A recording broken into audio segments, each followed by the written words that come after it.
This 5-part sequence is called Friendship. It is set in a village in which two school-going boys are best friends.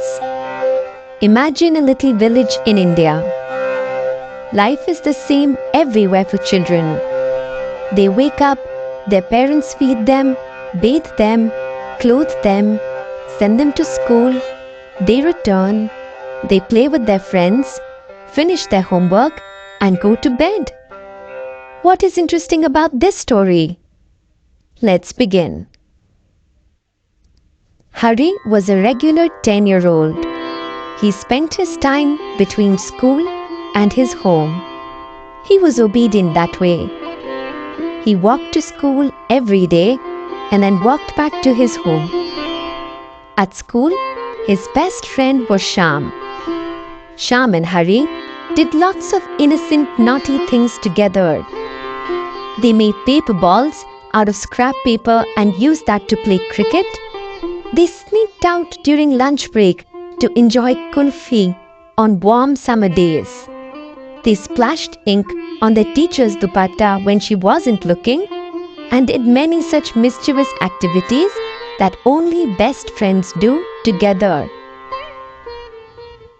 One day, the two friends found a stray dog outside their school. The two of them began playing with the dog, feeding him some Parle-G biscuits and patting his head playfully. The dog enjoyed the attention and showed immediate reciprocation by licking Hari and Shyam's faces and wagging his tail non-stop. Hari and Shyam decided to spend some time with their new friend before going home, so they took him to the closest park.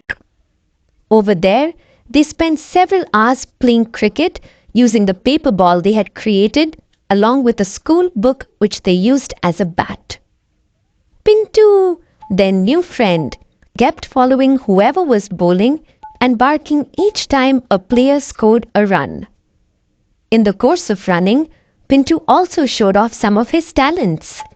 For instance, he could run and then roll on his side and then run again, all the while maintaining his speed and momentum. Very soon, he had assumed the role of a fielder. All of a sudden, Shyam realized that the sun had set and he panicked. What happened to all the light? I mean, where is the sun?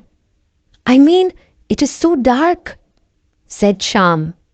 Hari looked around and realizing that it had turned dark, replied to Shyam, "Our parents are going to get so angry. It is probably close to dinner time and we are not home. Shyam, should we quickly play one last game to break the tie?" This whole time, Pintu kept looking at both their expressions as they spoke to each other.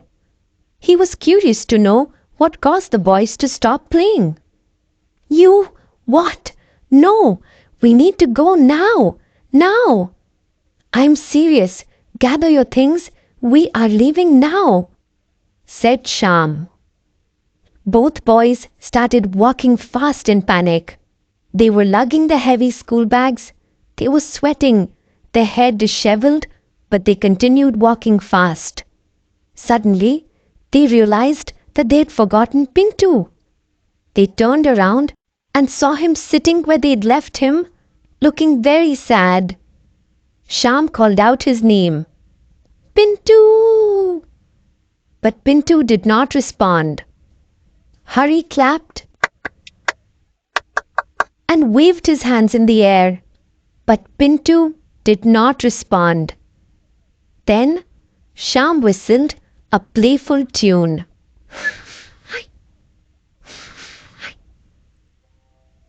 That immediately caught Pintu's attention.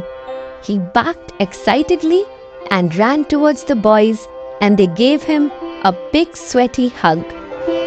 Hari and Shyam promised to never forget their Pintu ever again. And that is how Hari and Shyam learned how to show compassion and to never forget a friend.